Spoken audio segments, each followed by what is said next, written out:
Assalamualaikum warahmatullahi wabarakatuh. Alhamdulillah wassalatu wassalamu ala Rasulillah wa ala alihi wa sahbihi wa man walah wa la haula wa la quwwata illa billah. Allahumma ighfir lana wa li walidina wa li masyayikhina wa liman lahu haqqun alaina wa lil muslimina wal muslimat. Allahumma hdina lima ikhtalafa fihi minal haqqi bi idnik innaka tahdi man tasha ila siratal mustaqim. Jamaah salat maghrib Masjid Jami Al-Kautsar yang dimuliakan Allah Subhanahu wa taala. Alhamdulillah, Allah masih memberikan kita banyak sekali nikmat sampai detik ini, dan semoga nikmat Allah ini memudahkan kita untuk terus melakukan ketaatan-ketaatan di jalannya, dan semoga Allah Subhanahu wa taala menerima sedikit amalan-amalan kita dan mengampuni seluruh dosa-dosa kita semuanya. Allahumma amin. Jangan dimuliakan Allah Subhanahu wa taala, sudah sekitar 5 hari lagi masuk awal Zulhijjah. Ya. Jadi sudah pada berangkat dari berbagai negara menuju ke Mekkah Mukarramah. Tapi ada juga bilangnya yang hajinya di Sulawesi kalau tidak salah, Pak. Ya, ada juga itu bilangnya. Ada haji ke Tarakan bilangnya, ya. Nah, kalau itu tidak ngantri itulah. Anda perlu ngantri sampai puluhan tahun. Ya, Tarakan bilang. Murah lagi. Ya, nggak sampai 10 juta. Karena kita mau memasuki bulan yang mulia, ya, bulan Zulhijjah, kita membahas sedikit seputar masalah yang berkaitan dengan masalah bulan Zulhijjah, ya, terutama masalah kurban. Ini ada kaitannya dengan perkara manasik haji. Ya, kita gambarkan dulu secara umum apa yang dilakukan oleh orang-orang yang dia berhaji diawali tanggal 8 Zulhijjah yang dikenal dengan hari Tarwiyah. Tanggal 8 Zulhijjah itu orang-orang sudah siap-siap. Ada yang dia di Muzdalifah, ada juga yang di Mina. Ya, mereka siap-siap untuk pergi ke Arafah tanggal 9 Zulhijjah. Kemudian mereka berangkat setelah sholat fajar, sholat subuh, berangkat menuju padang Arafah. Di sana mereka melakukan ibadah-ibadah normal seperti sholat, dan yang paling banyak adalah berdoa, ya, karena wukuf di Arafah itu intinya adalah berdoa.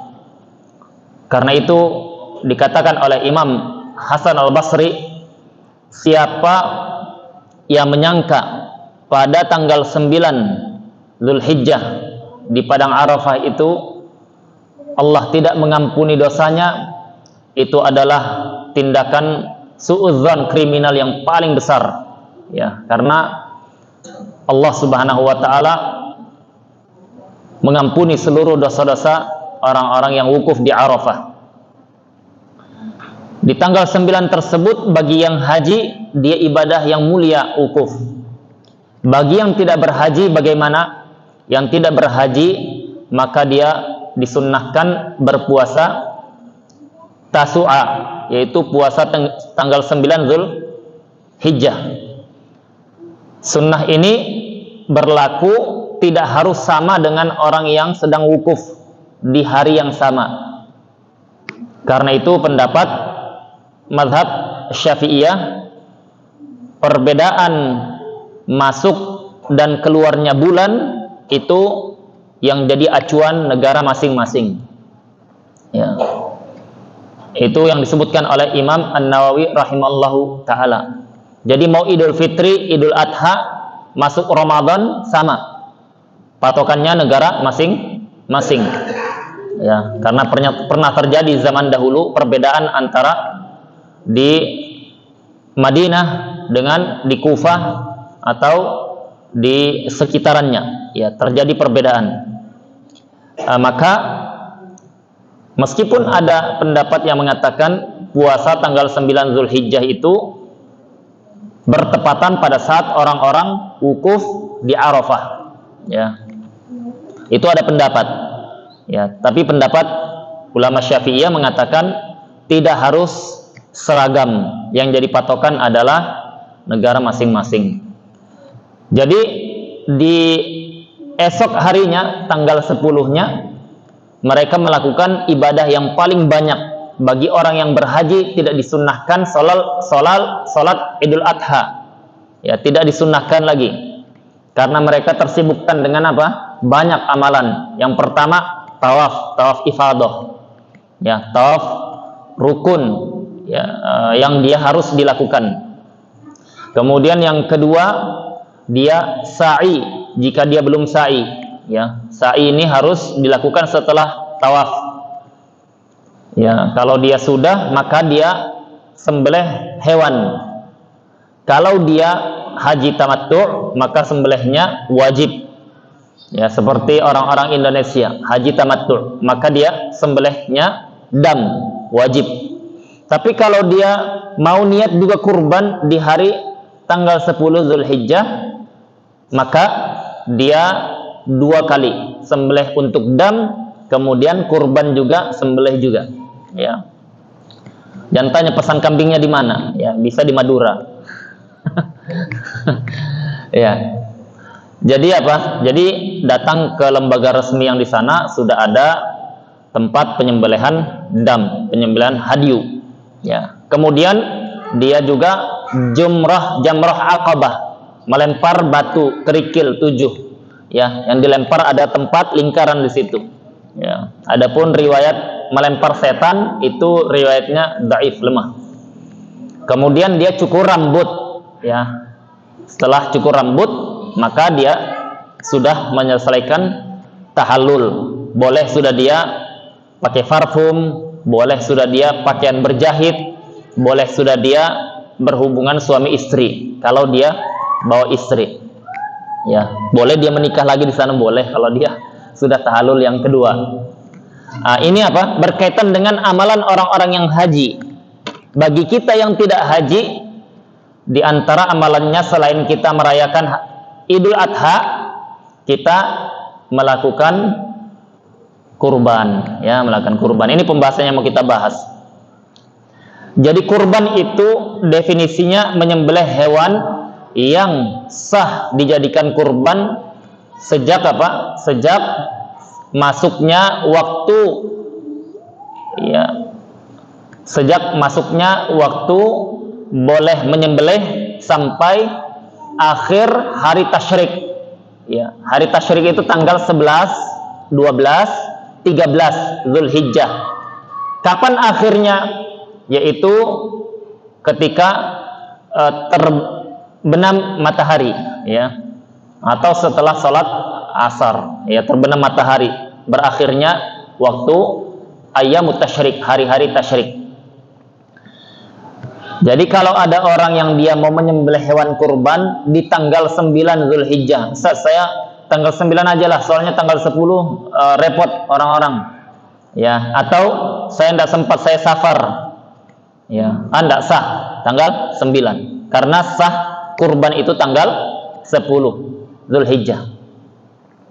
Atau dia tanggal 15, ya, atau tanggal 14, ya, itu sudah berakhir ayyamut tasyrik, hari tasyrik, maka tidak sah. Ya, jadi hanya 4 hari saja, tanggal 10, 11, 12, 13. Ya. Yang afdal yang mana? Yang afdal, ya, setelah salat Idul Adha selesai plus 2 khutbahnya, ya. Salat Idul Adha selesai plus 2 khutbahnya, baru dia pergi untuk menyembelih. Dan tidak disunnahkan bagi kita untuk makan sebelum kita keluar ke lapangan untuk salat Idul Adha, tidak disunnahkan.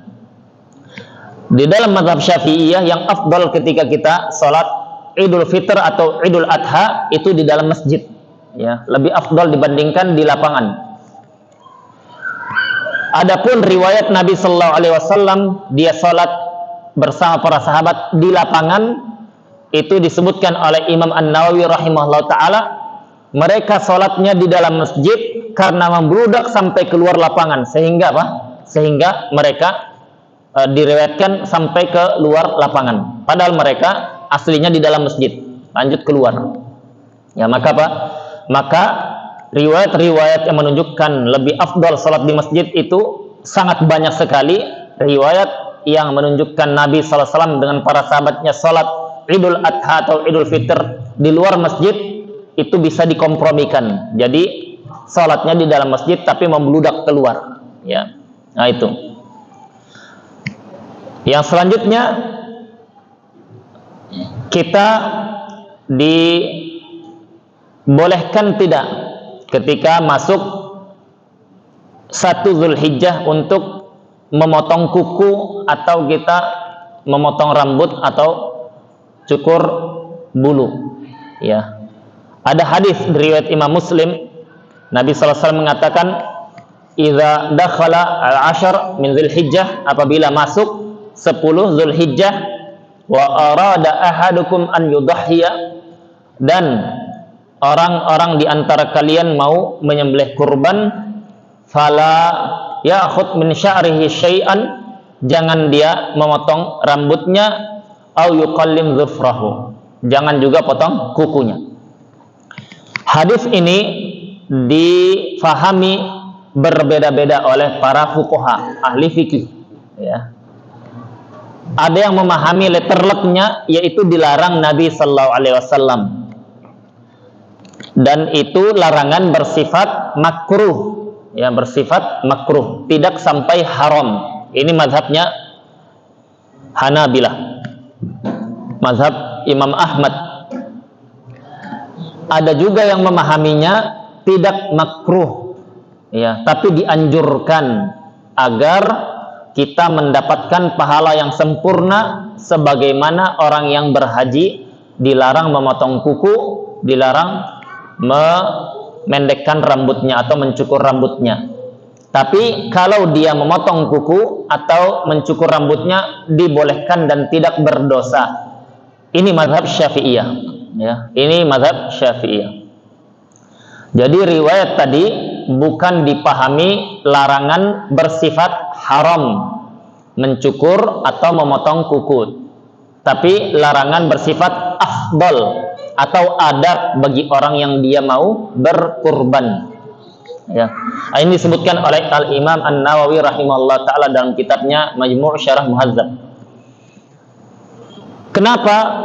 Di antara alasannya karena ada sahabat Nabi sallallahu alaihi wasallam yang ketika kurban dia juga potong kuku, dia juga pendekkan rambut, ya. Nah, disebutkan Imam An-Nawawi, Nabi sallallahu alaihi wasallam tidak melarangnya, ya. Nabi SAW tidak melarangnya. Ini dalil bahwasanya riwayat yang melarang memotong kuku, mencukur rambut itu dibawa kepada pemahaman tidak sampai haram, ya, alias anjuran bagi orang-orang yang berkurban agar sempurna sebagaimana orang yang berhaji. Ya, karena orang yang berhaji tanggal 10 dia juga apa?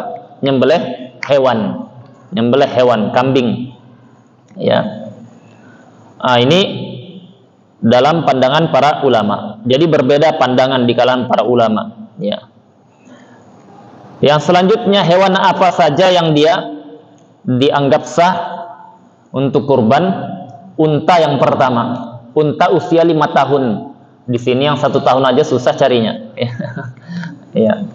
Kami pernah bawa dendeng unta. Ya, kita sebelum pulang dari Yaman kemarin kita jemur di sana, Pak, jemur dagingan sapi atau unta itu enggak butuh waktu lama, 3 jam jadi dendeng sudah. ya 3 jam saja jadi dendeng. Jadi kalau warung Padang Kuring mau buat dendeng cepat kalau di sana. Kalau di Indonesia butuh 3 hari 4 hari baru jadi dia. Kalau di sana 3 jam. Ya, jadi kita kalau jemur pakaian itu, kita habis cuci, kita jemur, kita pergi sholat zuhur, balik sudah kering. Sudah kering. Ya. Jadi cocok di sana. Penjual kerupuk cocok, ya. Penjual cireng cocok, itu yang mau butuh dikering-keringkan itu. Ya, tapi kalau dia yang butuh dingin, Anda cocok di sana, ya. Mati kepanasan dia. Jadi di sana unta usia 5 tahun, ya. Yang kedua sapi usia 2 tahun, masuk tahun ketiga. Atau kata para ulama yang sudah jaza itu tumbuh sudah giginya 4 di depan, ya. Nah, kalau misalkan kita datang ke penjual sapi, kan penjual sapi itu juga ada yang paham, ada yang pura-pura paham, ada yang sok-sok paham. Ya, ada juga memang paham, banyak juga yang paham. Ya, usia 2 tahun. Dilihat giginya, ya, diperiksa, oh ada 4 di depannya sudah. Itu berarti sudah apa? Itu sudah masuk syarat sah, sudah dikurban. Ya. Tapi kalau misalkan Ustaz, dia ternyata sapinya ini enggak sampai usianya, ya, belum genap, ya, belum genap 2 tahun. Buktinya mana belum genap 2 tahun? Ya, dicek di capil belum sampai 2 tahun. Ini apa? Dia kalau dikurbankan, dia jatuhnya sedekah sunnah, tidak dapat pahala kurban. Tidak dapat pahala kurban. Pahala kurban lebih besar dibandingkan sedekah biasa. Ya, karena apa? Berkaitan dengan waktu khusus. Kurban itu ibadah sedekah, tetapi di waktu khusus, yang mana waktu tersebut mulia. Ya, karena itu Nabi SAW menghidupkannya. Nabi SAW kurban tidak? Kurban. Nabi SAW kurban 2 kabsyaini abdaini, ya, 2 kambing yang besar, yang warnanya putih, ya, yang ada tanduknya, berarti besar dia. Ya, kambing itu kalau sudah ada tanduknya berarti besar dia. 2 kambing. Ya. Nabi sallallahu alaihi wasallam ketika menyembelih berdoa, Allahumma taqabbal min Muhammad, ya Allah, terimalah sembelihan kurban dari Muhammad, wa ali Muhammad, dan keluarga Muhammad, wa min ummati Muhammad, dan dari umatnya Muhammad. Ya, coba lihat Nabi sallallahu alaihi wasallam apa? Dia beramal, diikutkannya keluarganya, ya, itu jelas karena keluarganya, dan diikutkannya juga apa?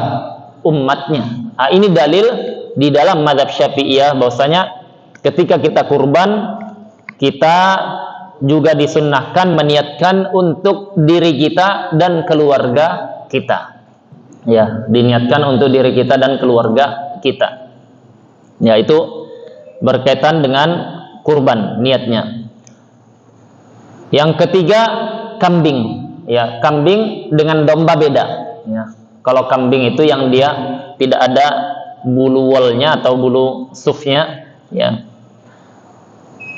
Yang domba yang dia ada bulu dombanya. Kalau kambing yang usia 2 tahun, kalau domba usia 1 tahun. Ya. Sama patokannya, kalau tidak tahu usia, yang tumbuh 4 gigi depan tumbuh sudah, itu sudah masuk kriteria. Kalau sapi dengan unta 7 orang maksimal, 8 orang tidak sah. Yang tidak sah ini yang ke-8 atau semuanya? Semuanya tidak sah kurban, ya. Kalau tidak sah yang ke-8, kasihan yang nomor urut 8, Pak. Ya, nomor 8 ini tumbal kita. Ya, itu tidak seperti itu. Kalau dia 8 orang tidak sah semuanya, ya. Tapi ketika dipotong semuanya niatkan kurban, jatuhnya pahala sedekah sunnah. Ya, tidak sia-sia dia. Ya, tidak sia-sia. Tapi tidak dapat pahala kurban. Kalau para kurban itu ada pahala khusus. Kata Nabi sallallahu alaihi wasallam, sungguhnya sedekah kurban itu pahalanya sampai di sisi Allah sebelum keluarnya darah dari hewan yang kalian sembelih. Jadi darahnya belum mengalir, pahalanya sudah sampai. Nah, ini menunjukkan bahwasanya pahala khusus ketika kita melakukan kurban. Ada kasus dia 6 orang,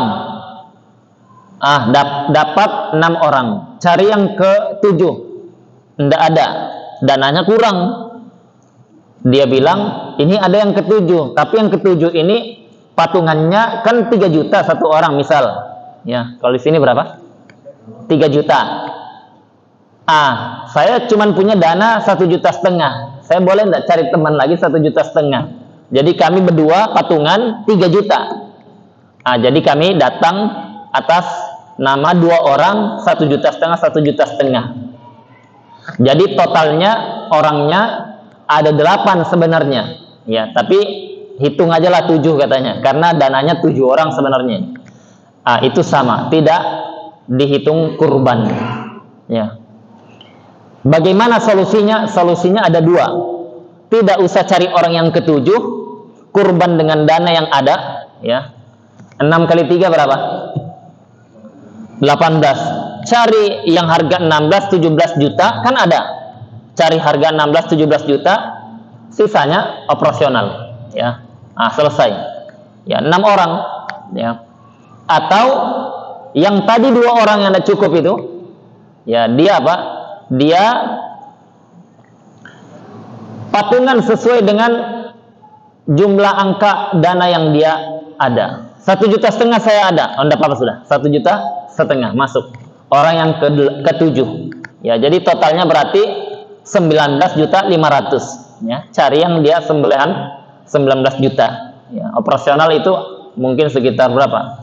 1 juta atau sekitaran lah gitu, ya. Operasional dihitung berapa? Enggak tahu. Oke. Ya, sekitar itu. Jadi satu orang dia 1,5 juta, yang lain 3 juta. Ini dapat misalkan daging anggaplah 5 kilo, ini 2,5 kilo, ya. Nggak harus 3 juta semuanya kalau memang tidak mampu, ya. Atau enggak, saya mau juga 3 juta, yang lain ngedumel dia bilang, ya. Yang lain apa? Ngomong di belakang gara-gara saya 1,5 juta. Ya sudah, kalau begitu ini dana 1,5 juta pinjamkan dulu ke orang si A, ya. Dia kurban atas namanya dia. Kemudian tahun depan si A pinjamkan ke si B, dia kurban tahun depan. Ya. Jadi diadil, ya, seperti itu, ya. Itu solusi yang ketiga, ya. Jadi dia sah 7 orang saja, tidak lebih. Kalau 1 orang 1 sapi, ya lebih bagus lagi. 1 orang 1 sapi lebih bagus lagi, ya. Ada kemarin yang nanya, Ustadz, saya mau kan 7 orang itu untuk 1 sapi, tapi saya ini mau sendiri untuk istri saya, tapi 1 sapi. Lebih bagus lagi, saya bilang, ya. Lebih bagus lagi 1 orang, ya. Ada yang lebih bagus lagi, Pak. Ada yang lebih bagus lagi, Ustadz, dari itu. Ada, ya, ada. Apa itu? Kurbannya di pondok kami. Kurbannya di pondok kami lebih bagus lagi itu, ya, karena dimakan santri, ya. Kemudian kalau dia kambing untuk 1 orang saja, ya. Apa dibolehkan kalau dia itu meniatkan untuk almarhum atau almarhumah yang sudah meninggal dari keluarganya, istrinya, suaminya, ya, atau anaknya, atau ibunya? Di dalam mazhab Syafi'iyah secara umum sedekah atas nama mayit boleh dan diterima, ya. Secara umum sedekah atas nama mayit dibolehkan dan diterima. Dan justru sedekah atas nama keluarga kita yang meninggal itu sangat-sangat dibutuhkan mereka, ya, di alam kubur ini. Kalau bisa mereka bicara, ya, nelpon kita, tolong sedekah banyak-banyak, ya, mereka akan lakukan itu, ya. Kalau bisa mereka berteriak, ya, berdoa tiap hari, itu yang mereka ini. Sedekah kita yang masih hidup atas nama mereka, ya. Jadi ini wasiat, ya, jangan sampai kita lupakan yang seperti itu. Doa sangat penting, tapi apa?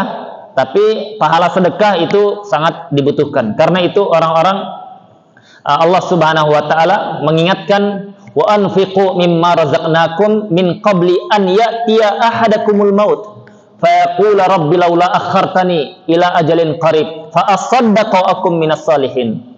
Kata Allah Subhanahu wa taala, Berinfaklah kalian semuanya, ya, sebelum datang kematian pada kalian, ya. Jadi perintah Allah bukan sholatlah kalian, bukan peranglah kalian, bukan jihadlah kalian, bukan hajilah kalian, tapi apa? Berinfaklah kalian, ya, di jalan Allah sebelum datang kematian, ya, sehingga kalian di alam kubur mengatakan, ya Allah, sekiranya Engkau menangguhkan meninggalnya kami, wafatnya kami, yaitu menunda wafatnya kami, niscaya kami akan bersedekah, ya. Coba lihat penghuni kubur, kata Allah, angan-angannya niscaya kami bersedekah. Enggak bilang niscaya kami akan berbuat baik kepada orang tua, atau niscaya kami akan sholat semalam suntuk atau puasa berbulan-bulan. Enggak. Yang mereka katakan, la asaddaq, niscaya kami akan bersedekah sehingga kami menjadi orang yang soleh, ya. Karena apa?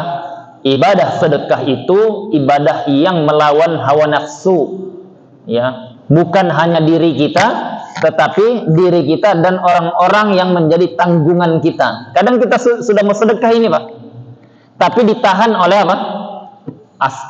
Istri, oleh anak. Janganlah tabungan sekolah anak, janganlah untuk jalan-jalan anak, janganlah untuk, dan seterusnya.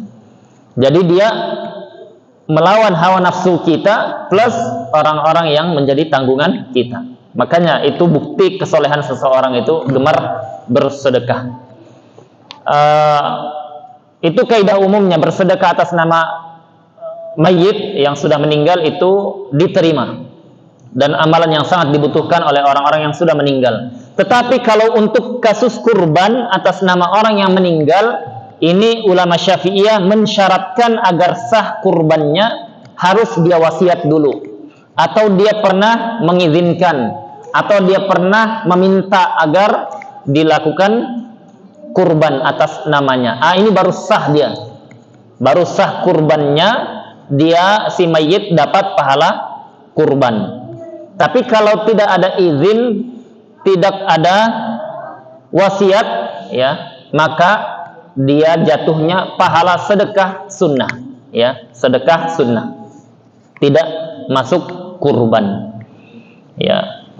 Bedanya pahala kurban itu lebih afdal dibandingkan sedekah sunnah biasa, ya, karena sedekah itu tidak ada waktunya.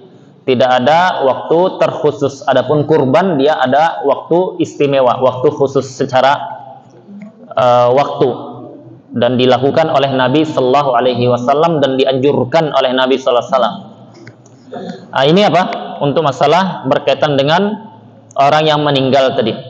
Ya, tapi kalau kita niatkan atas nama saya kurban ini 1 ekor kambing atas nama saya, kemudian dan keluarga saya, anak istri saya, kedua orang tua saya, anak-anak saya, itu terhitung sah, ya, untuk semuanya, ya. Maksudnya sah untuk semuanya apa? Maksudnya istri orang tua tidak perlu lagi dia, tidak disunahkan lagi dia menyembelih kurban sendiri-sendiri, ya. Mereka sudah gugur tuntutan sunnah kurbannya, ya, ya itu.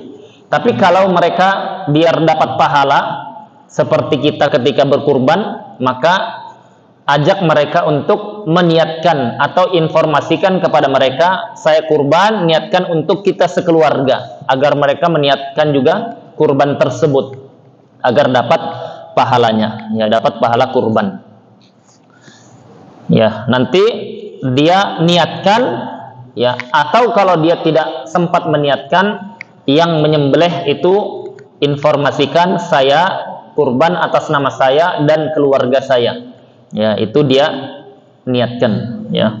Kalau dua-duanya tidak niat, tidak juga yang kurban, tidak juga yang diwakilkan menyembelihkan, maka dia jatuhnya pahala sedekah biasa, ya, tidak kurban jatuhnya.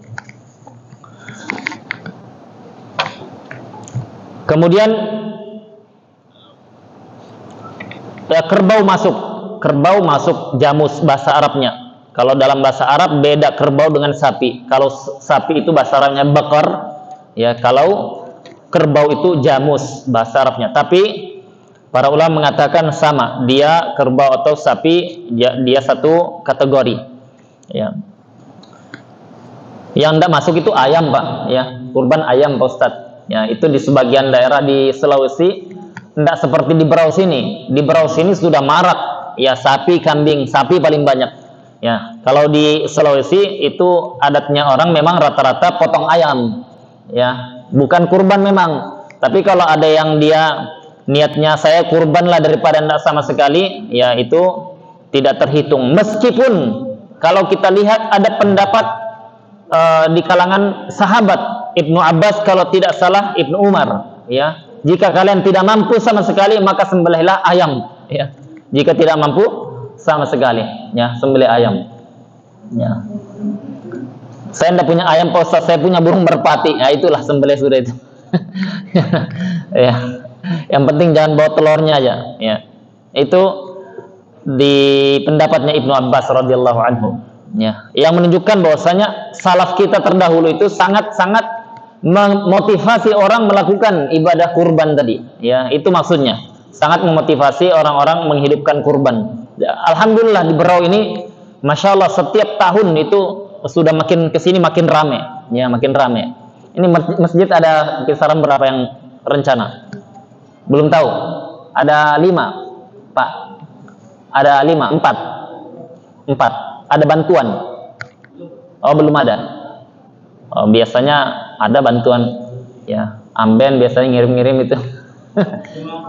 Ya? Oh, belum. Oh iya. Pas-pas musim politik banyak dia memang. Ya. Di Samarinda kami pernah ketemu itu, dia nyumbang ambal, AC, kipas angin. Pas musim politik. Kalah dia. Kalah dia, diambil semuanya. Ini kok saya tarik semuanya. Betul, diangkutnya dengan karyawannya. Ya Allah, ya. Sudahlah, enggak naik, enggak juga dapat pahala, enggak jadi juga, ya. Ya, mudah-mudahan Allah berikan petunjuk kepada pemimpin-pemimpin kaum muslimin. Nah, mungkin ada yang mau ditanyakan berkaitan dengan ibadah Zulhijjah? Kuda. Kalau mazhab Syafi'i tidak, 3 itu saja. Iya, 3 tadi. Ada khilaf kalau masalah kuda. Kalau mazhab Syafi'i tidak, ya, tidak masuk. Karena mereka mengatakan tidak ada riwayat yang sahih mereka menyembelih sebagai kurban kuda. Disembelih sembelih kuda ada, tapi sebagai kurban, ya, tidak ada riwayat yang sahih. Ya. Tapi bagus juga kalau ada yang kuda itu, ya, bisa kita sate. Ya. Gimana kira-kira kalau terus orang tidak sampai dengan kita, misalnya sama saya, Pak, tolong saya lakukan Pak, tolong Mbak, oh ya. Karena orang Kristen lah, dan orang terus saya kurban. Maksudnya dia bawa hewan atau uang? Bukan hewan. Hewan? Oh iya, dia non muslim. Oh iya, disyaratkan muslim kalau mau diterima. Ya, jadi kalau tidak muslim, ibadah apapun tidak diterima. Ya, ibadah apapun tidak diterima, kecuali dia muslim. Ya, kalau dia misalkan mewakilkan seperti itu, status kurbannya tidak diterima. Ya, tapi halal dimakan. Ya, halal dimakan. Ya, statusnya apakah dia dapat pahala kurban? Tidak dapat. Yang diwakilkan dapat atau tidak? Tidak dapat. Ya, tapi halal dimakan, halal. Ya. Dalam masalah sembelihan, ya, jamaah yang dimuliakan Allah, sembelihan itu apakah disyaratkan disembelih orang Islam? Tidak disyaratkan. Ya, sembelihan tidak disyaratkan orang Islam yang sembelih. Misalkan kita pergi beli, penjual sapinya orang Nasrani atau Yahudi, ya, halal tidak sembelihan tersebut? Halal jawabannya. Ya, Yang ada khilaf itu apakah sembelihan itu harus disyaratkan mengucapkan bismillah atau atas nama Allah atau tidak. Itu ada khilaf di kalangan ulama. Ya, kalau mazhab Syafi'iyah tidak disyaratkan. Meskipun dia sembelih tanpa bilang bismillah. Ya, tidak disyaratkan, sah, halal dimakan. Karena ada riwayat Nabi sallallahu alaihi wasallam didatangkan hidangan, kemudian ditanya para sahabat, ya Rasulullah, sungguhnya yang memberi ini Yahudi dan mereka tidak membaca bismillah. Kata Nabi SAW, kalian baca bismillah kemudian makan. Ya, jadi dibaca bismillah pada saat sudah jadi. Jadi bukan pada saat disembelih. Berarti pada saat sembelih tidak bismillah, tapi dimakan oleh sahabat berdasarkan perintah Nabi SAW. Ini dalil Syafi'iyah, dalilnya kuat. Ya, dalilnya kuat. Ya. Tetapi ada pendapat mazhab lain yang mensyaratkan harus baca bismillah. Ya, kalau tidak boleh dimakan, ya, karena perintah Allah Subhanahu wa taala dalam Al-Qur'an, "Wadhkurismallah alaihi," dan ucapkanlah nama Allah pada saat itu. Ulama Syafi'iyah menjawab, itu diperintahkan Allah pada saat kita berburu. Ya, jadi kita berburu ini, kita panah. Ya, itu ucapkan bismillah. Ya, baru apa? Baru kita makan kalau dia sudah mati. Kalau belum mati disembelih dulu. Ya, itu apa? Jawabannya. Nabi sallallahu alaihi wasallam itu diberikan hidangan oleh orang Yahudi, ya, berupa daging paha kambing kalau tidak salah. Ya, kemudian dimakan oleh Rasul sallallahu alaihi wasallam. Baru satu gigitan dagingnya ini bicara. Wahai Nabi Allah, sesungguhnya ada racun di dalam daging ini, bicara. Ya, itu mukjizat. Itu mukjizat Nabi sallallahu alaihi wasallam. Maka Nabi SAW memuntahkannya, para sahabat juga memuntahkannya. Tidak sempat dimakan. Tetapi Nabi SAW setelah beberapa lama, itu penyakitnya parah, demamnya sangat tinggi, ya, itu disebutkan pengaruh dari racun yang dulu pernah dimakan. Ya, sahabat yang lain pun ada yang meninggal. Ya. Kemudian berkaitan dengan pembagian, ya, pembagian yang afdal itu dibagi 3. Sepertiga kita, kalau misalkan sapi berarti 7 orang, bagi 7 berarti 1/7. Anggaplah 70 kilo, ini mudahnya saya, 70 kilo, berarti bagian kita 70 kilo, 10 kilo berarti ya, 1/7-nya. Kita 1/7 itu 1/3-nya dari 10 kilo, kita ambil dulu, ya, untuk kita, keluarga kita. 1/3-nya lagi diberikan ke fakir miskin, ya. 1/3-nya lagi dihadiahkan bebas, meskipun ke orang kaya boleh. Ya, kenapa orang kaya boleh dihadiahkan? Karena agar orang kaya itu paham, oh ternyata bahagia juga, ya, senang juga kita dapat dibagi hewan seperti ini, agar dia merasakan apa yang dirasakan orang-orang fakir miskin, ya, sehingga dia kurban juga, ya, sehingga dia kurban juga. Ya, kadang orang kaya itu harus disentil sedikit biar paham. Ya, ini apa? Ini dibolehkan orang yang dia kaya diberikan hadiah. Tapi kalau disedekahkan ke orang kaya enggak. Jadi diberikan atas nama hadiah. Ya, itu 1/3. Itu yang paling afdal, dibagi 3. Yang kedua, yang di bawahnya, ya, di bawahnya pahalanya lebih kurang. Dia makan sedikit, ya, kemudian sisanya dia sedekahkan ke fakir miskin. Ya. Yang ketiga adalah dia sedekahkan semuanya, ya, dia sedekahkan semuanya ke fakir miskin. Yang paling afdal yang pertama tadi, ya, yang paling afdal yang pertama, dia ambil 1/3. Ya, tapi kalau kata Imam An-Nawawi, selayaknya orang yang berkurban itu makan sebagian sedikit saja, sebagaimana Nabi sallallahu alaihi wasallam dahulu memakan bagian hati. Ya, Nabi SAW itu sembelih kambing, yang dimakan hati, diambilnya hatinya, ya, kemudian sisanya disedekahkan. Ya, makanya kalau sudah ada kurban kambing itu kami incar hatinya memang, ya, karena memang hatinya itu yang paling bagus, ya. Nah, itu dianjurkan kalau orang yang dia habis melahirkan makan hati kambing. Nah, itu paling bagus. Dia mengalahkan kurma malah, ya. Mengalahkan kurma. Jangan makan gorengan, enggak pas dia. Ada pertanyaan? Ya. Boleh nggak pakai kurban itu mengambil sebagian dagingnya atau menjadikan panitia kurban? Oh, panitia kurban. Panitia kurban mengambil dari sebagian kurban tersebut, dibolehkan kalau mereka ya dikategorikan orang yang disedekahkan atas nama fakir miskin, ya, atau dihadiahkan untuk panitia kurban, boleh, ya. Yang tidak boleh itu ujroh, yaitu sewa penyembelihnya dibayar dengan kurban, ya. Sewanya dibayar dengan itu atau dengan kulit, ya, tidak sah, ya, tidak sah. Jadi, Pak, sembelih kurban hewan kami, ada berapa sapi ini, nanti Bapak hendak kami upah, ya, upahnya dari situ, dari kurban. Itu tidak boleh, ya, itu dilarang oleh Nabi Sallallahu Alaihi Wasallam, ya. Kenapa? Alasannya karena kurban ini murni 100% tujuannya untuk pahala akhirat, ya, pahala akhirat murni. Ketika kita jadikan sebagian kurban itu untuk membayar upah orang, mestinya kita keluar dari kantong kita.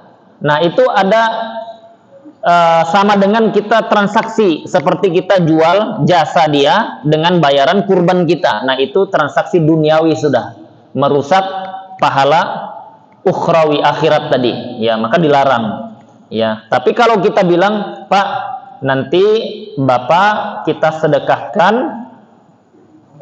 kurban, kita sedekahkan, tapi memang Bapak sembelihnya ini gratis, ya, gratis, tidak dibayar karena tidak ada dana, Bapak dapat sedekah kurban. Itu sah, ya, itu boleh. Tapi kalau bahasanya Bapak bayarannya dengan kurban itu, ini tidak sah, ya.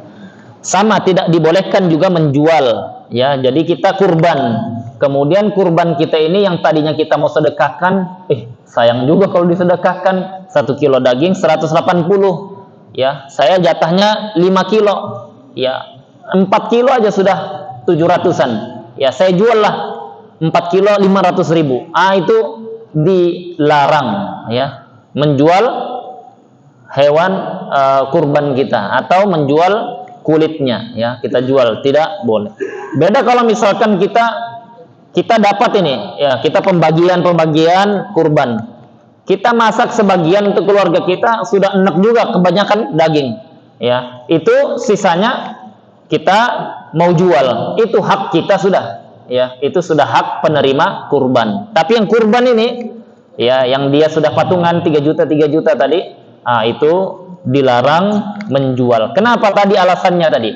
Ya, tujuannya untuk pahala akhirat, bukan transaksi duniawi, ya, itu kurban. Ya, karena apa? Karena asasnya kurban ini dari syariatnya Nabi Ibrahim alaihissalam yang menyembelih anaknya diganti dengan domba yang besar, ya, itu pengorbanan di situ, ya, pengorbanan yang besar, ya.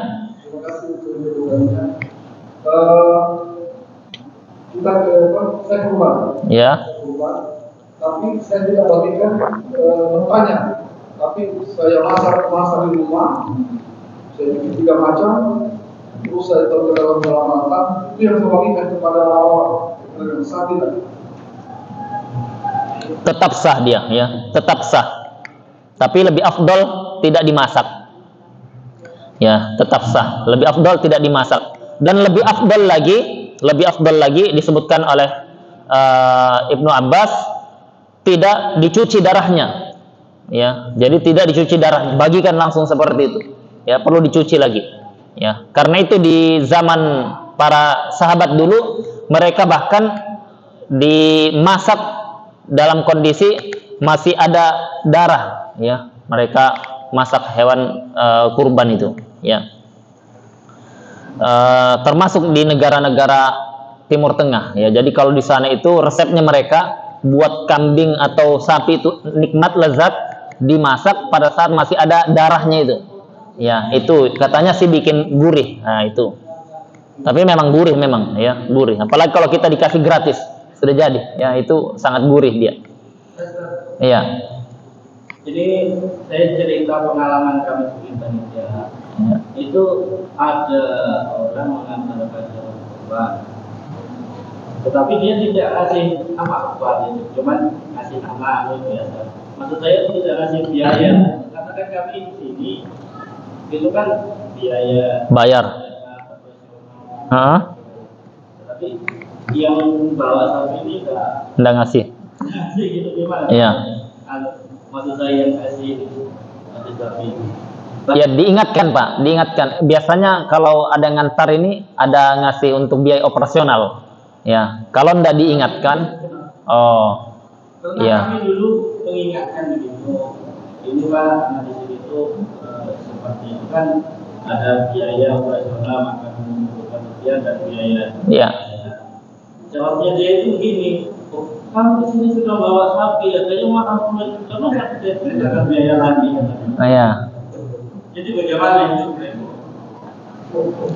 Biasanya kalau di masjid-masjid sudah ditulis angka sekian itu sudah masuk include biaya operasional. Jadi, iya, sumbangan bawa sapi.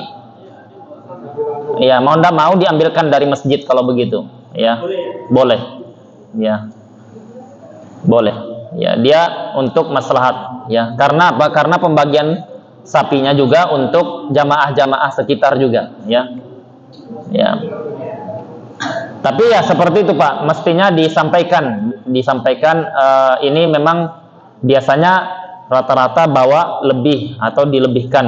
Jadi kalau misalkan mau tidak ada tambahan biaya, disembelih sendiri, ya, sembelih sendiri. Tapi kalau dia tidak sulit juga berarti ya mengalahlah, pakai dana kas masjid, ya, yang seperti itu untuk maslahat umum. Ya. Ya, ini yang bisa kami sampaikan. Mudah-mudahan yang sedikit ini bermanfaat. Semoga Allah mudahkan kita bisa berkurban di tahun ini dan tahun yang akan datang. Dan Allah Subhanahu wa taala terima setiap amal ibadah kita semuanya. Allahumma amin. Kita tutup dengan doa kafaratul majelis. Subhanakallahumma wa bihamdika asyhadu an la ilaha illa anta astaghfiruka wa atubu ilaik. Assalamualaikum warahmatullahi wabarakatuh.